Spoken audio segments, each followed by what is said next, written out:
Hello, welcome back to another episode of From Prison to the Streets. I'm Eric. I did 11 years in prison and I talk about prison stuff. In today's video, I'm starting a new series. I'm talking about things I'm not proud of. So I'm going to talk about something that I did in prison that I'm not real proud about. I wasn't a model inmate. I had more than one mess up. I did some bad stuff, and so I'm going to talk about that, and then I'm going to break down what I did wrong, what I did right, and what I could have done better. So, yeah. In this video, I'm talking about something that I did to one of my cellies. The worst thing I did to one of my cellies, actually. So be sure to like and subscribe, and we're going to get into this. When I was in El Dorado, I had a cellie that did not want to shower. He was a young guy, and it was summertime. So in Kansas in the summer, we get triple digit temperatures. It gets pretty hot. And my cell was right above the showers. So we had all the steam and humidity that was coming from the showers. It came right up to our cell. And it was hot. And, most Kansas prisons, you don't have AC. And that was the case with where I was living. El Dorado had AC for half the prison. The west side had AC, but the east side didn't have any AC whatsoever, and that's where I was at.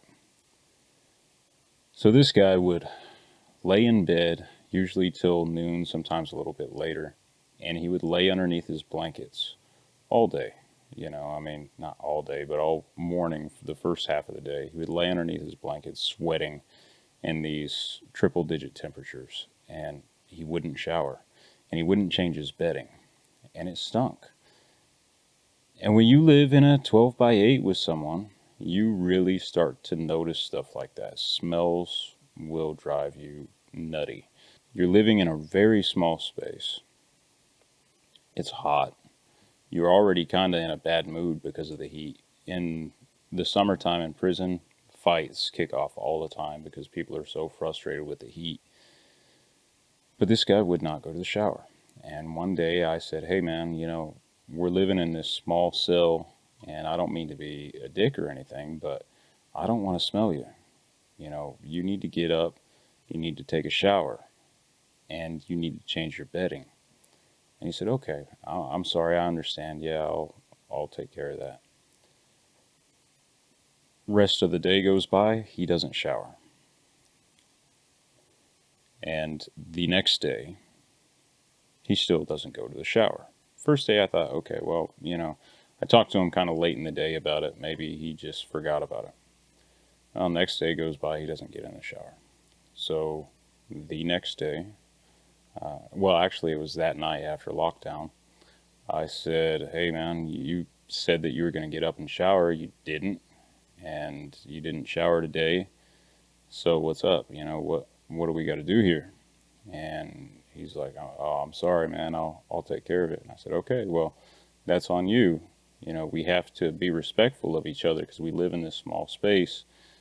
And I'm asking you respectfully now to take care of that. But, I might not be respectful about it next time. And he said, okay, he was going to take care of it. In the morning, they opened up day room, and he didn't go to the shower. He laid in bed like usual till about noon, and, he was sweating, smelling, and the rest of the day went by, and he didn't shower. So, I was getting pretty frustrated. That night, I said, hey, man, I've asked you twice about this, and I'm not going to ask you again. I'm not being nice about this anymore. You need to get up and go take a shower in the morning.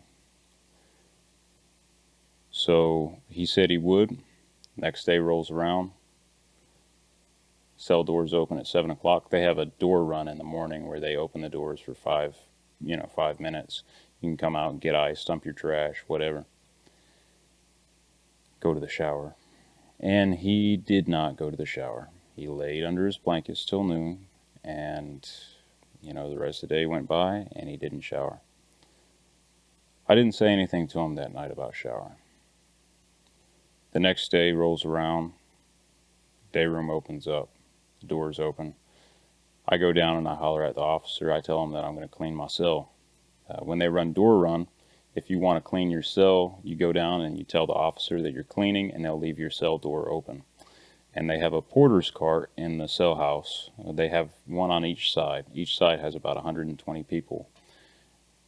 And that porter's cart has bleach, it has a broom, a mop, disinfectant, and window cleaner, and a toilet brush. So I told the officer I was cleaning. I grabbed the porter's cart, pushed it over the staircase, and I grabbed the bleach and the toilet brush off the cart. Now, this was a nasty toilet brush. You're thinking 120 people use that same toilet brush to clean their toilets. And let me tell you something, prison toilets aren't the cleanest thing in the world, you know. So it's nasty. And I grabbed that toilet brush and I went upstairs to my cell. Sure enough, he was still in bed. So I set that bleach and that toilet brush down, and I reached up and I yanked him off the bunk onto the concrete floor. And he's still half asleep trying to get his bearings, and I grabbed the bleach and I doused him with the bleach. And then I grabbed that toilet brush and I started scrubbing him with the toilet brush. And he wasn't too happy about it. He tried fighting with me. It didn't really work out. He didn't really win that battle. And then when I was done, I went and I put the toilet brush and the bleach back, and I told the officer I was done cleaning, and I went back up to the cell and I said, you know what? I asked you respectfully multiple times and you didn't want to listen. In the morning, you better get up and go to that shower. And he did. After that, it was like clockwork. He got up every day at 7 o'clock and went and got in the shower. Now, let me break down this situation and what I did wrong, what I did right, and what I could have done better. Well, the thing that pops out to me in my mind as far as what I did wrong, I used violence to handle a situation that didn't really require violence. There are certain situations, you know, if you're defending yourself or you're sticking up for what's right, when, you know, it might be necessary to use violence. We countries go to war all the time, and it's not for good reasons. Every once in a while, it is for a good reason. If somebody hurts your family or something like that, I feel like it's your duty to stand up for them. Same thing with yourself. If someone puts their hands on you, you have every right to defend yourself. So I used violence to try to solve this problem. I humiliated the guy. I didn't do that right. And I wasn't very good at coming up with possible solutions. For example, you know, he got up around noon usually. So they have day room at noon. I could have hollered at him around noon and said, hey man, day room's open. I don't know if you forgot or what, but you know, you could go down and shower. I could have reminded him. I just didn't feel like I was his babysitter, and I didn't feel like it was my job. But I could have done that, and that probably would have been a better solution to what I did. If he was reminded enough times, it probably would have turned into a habit. I wouldn't have had to remind him all the time. I think that is probably the biggest thing or things that I did wrong. You know, I used violence to solve the situation. I wasn't good at coming up with other possible resolutions. What did I do right? I clarified my expectations. I was assertive and I said, hey, you need to go down and get in that shower. We have to live with each other, and I don't want to smell you. We have to be respectful of each other. That was good. It's good to clarify expectations. It doesn't matter if it's a prison environment. It doesn't matter if it's a day-to-day environment on the streets. When you're in a relationship with someone, for example, you need to clarify your expectations and clarify boundaries. This is how I am comfortable with being talked to. This is how we should solve our problems. You need to open up a channel of communications. It's not just one way either. You don't just communicate what you want and what your expectations and boundaries are. You work on that together. The same thing could be said for an employer-employee relationship. if you are an employer or in a position of leadership or something like that, clarifying your expectations that's very important. They need to know what your boundaries are, and that works better all the way around. And I was very good at communicating my expectations and my boundaries, although it was a one-way channel of communication. We didn't really discuss it. It was, hey, you need to get your butt in the shower. I don't want to smell you. What could I have done better? I think I've talked about this already. I could have woke him up at 12 o'clock and reminded him to get in the shower. I could have asked questions instead of just making statements. I could have said, hey man, why do you think it's okay to just lay in bed underneath that blanket smelling bad? Don't you want to smell decent? And why aren't you wanting to take care of yourself? Is there something going on here? Is there something I could help you with? But I didn't. But I could have done better with that. I could have reminded him. I could have done better about not allowing the situation to control my emotions. I gave up my internal locus of control in that situation because I let the situation dictate my behavior and compromise my emotional state. And so I got angry and I acted on that anger. I felt attacked because he wasn't respecting my wishes and my boundaries and my expectations. So I felt attacked. And I reacted rather than responded. I kind of went about it in the way that you attack me, I'm going to attack you, which isn't necessarily the way to go about it. So I definitely could have done better by maintaining an internal locus of control and responding rather than reacting.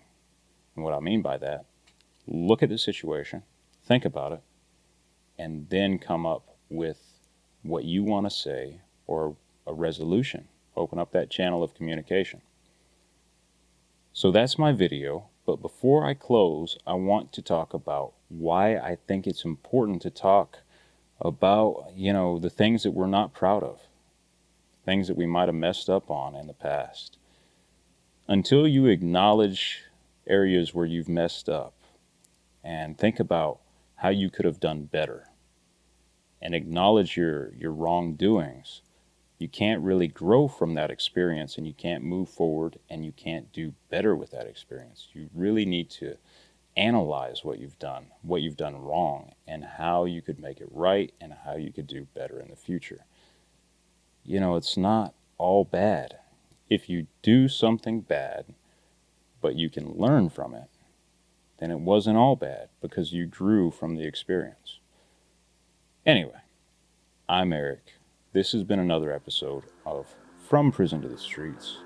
I hope you enjoyed the video. Thank you for watching. I will see you all later. Break nation.